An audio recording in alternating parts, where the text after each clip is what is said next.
Hello, everyone, and welcome to Prevent-A-Thon 6. My name is Selkuthmind, and I am so excited to be here bringing you the charity interview for this event. I have a wonderful member of Little Warriors staff here with us. If she'd like to go ahead and introduce herself. Hi, everyone. My name is Jaime Caza. My pronouns are she, her. I am the Director of Philanthropy at Little Warriors. I've been with Little Warriors since May, so I'm still a little new in my role, learning my first year, but I've been in the nonprofit sector for about 15 years, fundraising. My role is to make sure that the almost $6 million that we need each year to be operational comes into Little Warriors. Well, that is incredible. I didn't realize it was 6 million a year. Wow, and it to be a small part of that. It's a big help. Every little bit helps, and we really appreciate it. So I am curious, since you're new to Little Warriors, what drew you to getting involved and taking on this role? I think I have a little bit of a unique story, and that is that a friend's daughter of mine a few years ago was actually abducted, and it was a very big case internationally. It was heard throughout the world. She was abducted and taken to Oregon in the trunk of the perpetrator's car. And it was one of the most devastating things to happen within my family, my friends, my sphere. And we were very, very fortunate that she was recovered. But when she was recovered, she had been brutally hurt, physically, emotionally, in every sense of the word. And watching that family walk through this story was, again, one of the most painful things I've ever seen and walked through.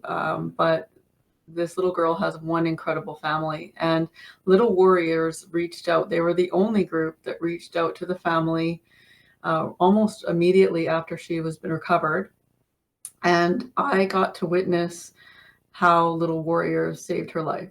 And I say that without a dramatization. I mean, it saved her life. She utilized all of the therapies. We have many different therapies at the ranch. We call them multi-modalities. And she was able to recover.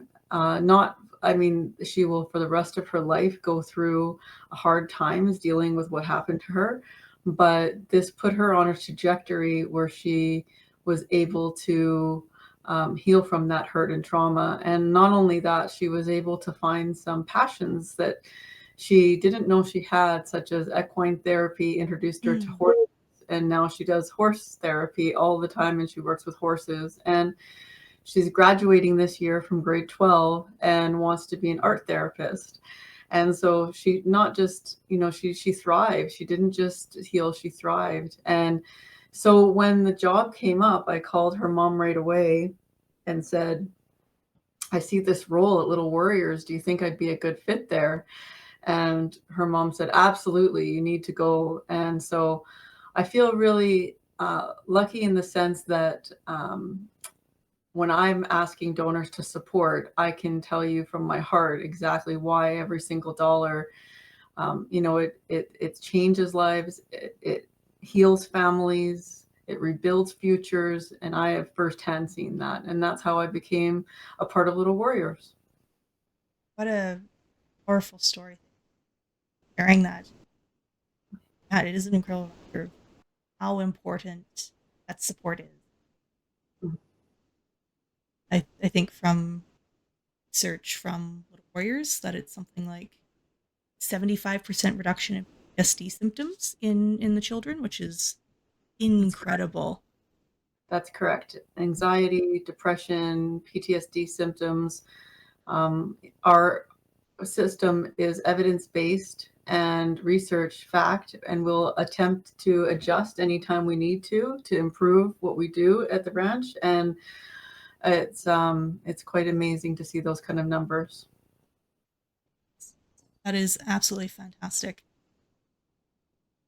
And so obviously you're newer. We know sort of what drew you to be here. What is something currently happening at Little Warriors or something that's coming up in the near future that really excites you? I think, Little Warriors has been through some change at the organization. We recently had a new CEO, which brings us a refreshed and new vision, which I'm really excited about, and a new strategic plan, which the board and our CEO is working on. And that brings with us our future of what we're looking at fundraising for and expanding. There's a need for us to expand eventually in the future. At this point, what we need to do is look and make sure we're ready for that expansion, so that when it's time to come, we're there to help as many children as that need us to be there. And so we've got a number of projects at the ranch right now, such as repairs of different buildings and bridges and the things that need to be done that don't sound super exciting, like furnaces, but especially in Edmonton City, those things are very important. And so making sure that we're ready to go with the infrastructure that we have, so that within the next few years we can look at that expansion. It gets me really excited. I feel really lucky that I could be a part of that expansion at one point. No, for sure. We often forget about the importance of some of the basic things like that maintenance. For our international viewers who are watching, Edmonton is not truly northern Canada, but it's further north and it gets cold up there, Minus 40 is a thing that can happen. And so, yeah. It does. It does. And so it's really important that we have everything we need to make sure everybody's got what they need for warmth and comfort. The ranch is a place about protecting and healing. So we want to make sure that we're up to date on all of our renovations and that it's comfortable as possible. We're the only ranch in Canada and internationally, as far as we know, we're the only treatment center of its kind where children come to spend time with us where they're healing. And it's really important that we make sure it's as comfortable as possible. Having been able to visit it, it's a beautiful place. Yes. Yeah, I'm thinking as well. So obviously, lots of focus on children. I know there's other programs as well. There's the Prevent-A program that's free that anyone can take online as well as in person. There's the We Brave Bridges program, which is a lot of resources. And I also believe there's a adult treatment center is also something that you're working towards. Yes, at some point, what we're doing right now is we're looking at what that model would look like. And so we're not sure if it's going to be an on-site place or if it'll be a place where it'll be part of that people would call into. We're doing all of the research right now to find out what's best for the children that we serve, as well as those adults down the line that have been abused as children. So we're really in a research stage of that, but it's definitely a need for the future. Indeed, absolutely.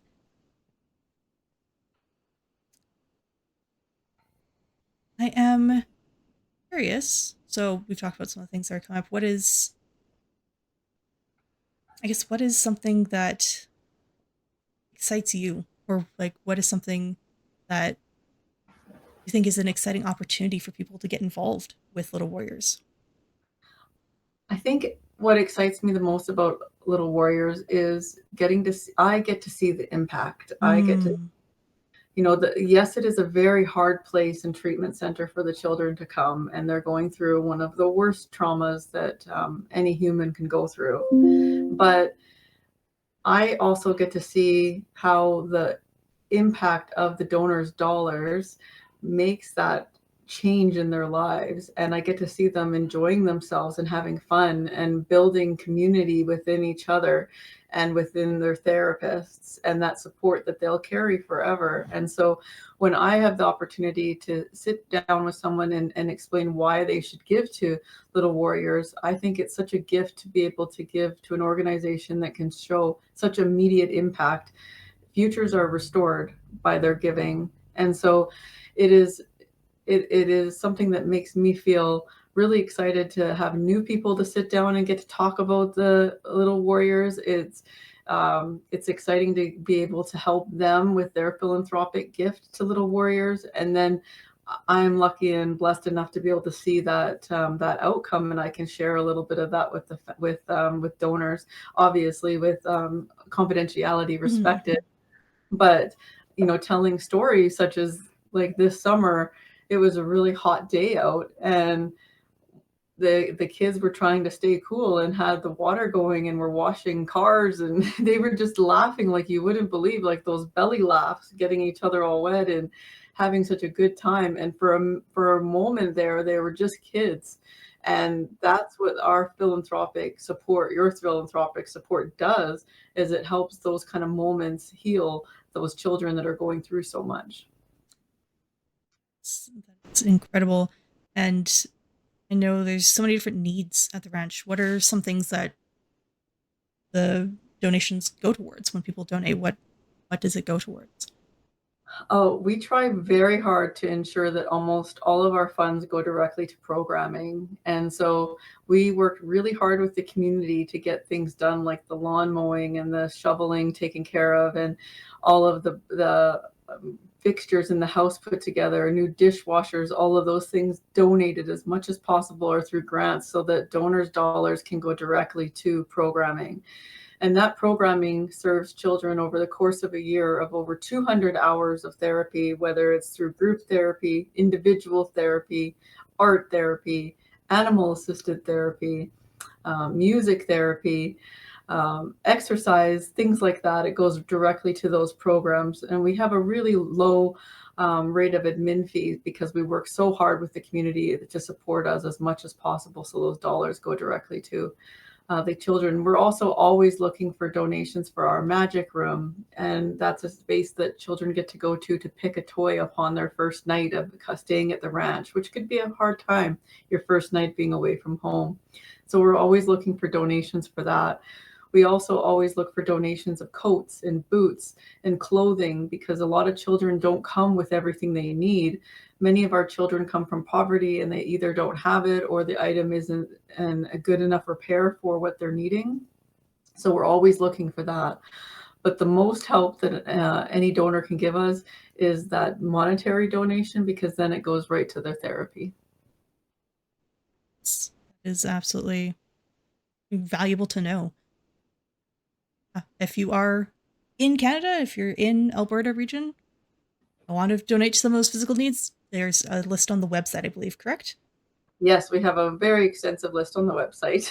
Yeah, I know I have made use of that list before Prevent-A-Thon to send some stuff in, but Thank you.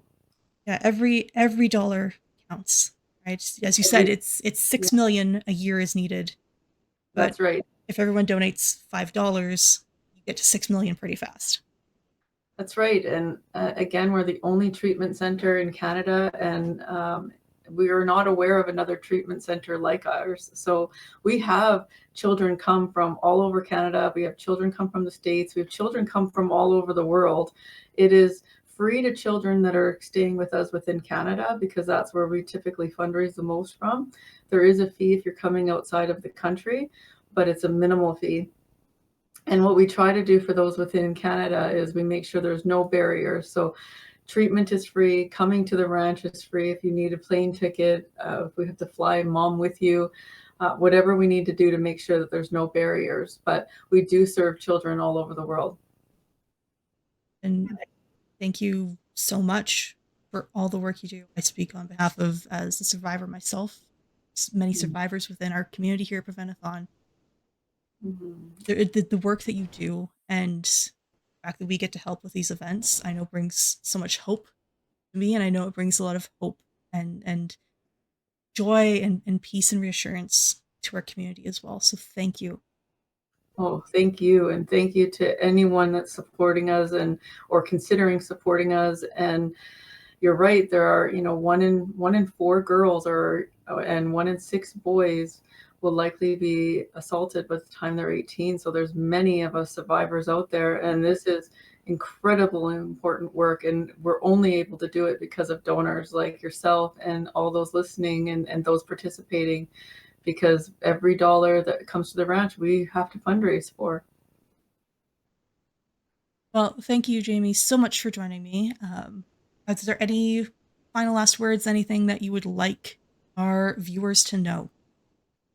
Uh, my contact information is on the website, so please feel free, if you have any other questions, to reach out. If you'd like me to send an annual report with some of our outcomes, Um, know that every dollar that you donate or raise for our organization is handled with care. And we are working on, like you said, we have many programs. We have the treatment program. We're working on prevention, which is a free program to many adults. So anyone listening, anywhere you are in the world, you can go to our website and take that class for free. I took it after raising 3 kids and wish I would have known what I learned in that class. And so it's worth the 90 minutes. We also pursue advocacy, making sure that our children's voices are heard, and we're doing everything we can to get to a point where we end child sexual abuse. So thank you for being a part of that. Thank you so much. And everyone, stick around. Keep on watching Prevent-A-Thon. Keep on donating as you're able. Tell people about this event. Tell people about Little Warriors. But stay tuned. We'll be back with more speedruns in just a moment.